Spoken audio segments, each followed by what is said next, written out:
In Lesson 3, we will talk about strings in Python.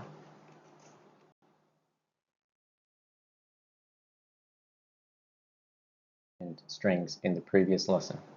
Here we mentioned that strings can be written with either double quotes or single quotes. In the single quotes, you can see apostrophes are used. Both are correct and valid strings in Python.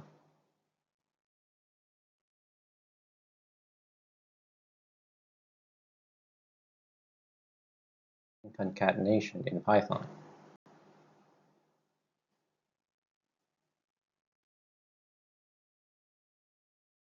Concatenated, they're joined together.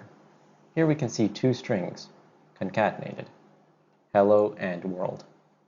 Make sure you add an extra space between the two words.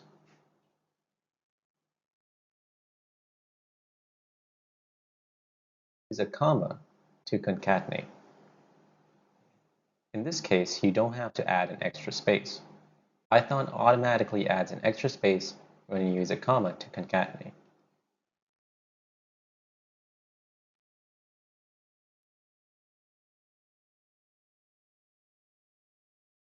For multi-line strings, you can use 3 quotation marks, or you can also use 3 single quotes, as we mentioned earlier. This allows you to print multi-line strings.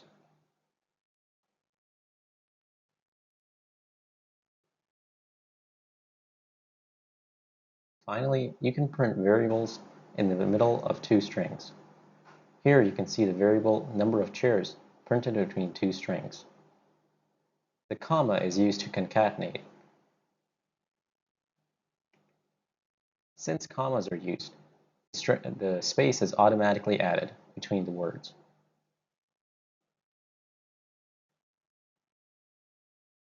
And that's Lesson 3, Strings in Python. Thanks for watching.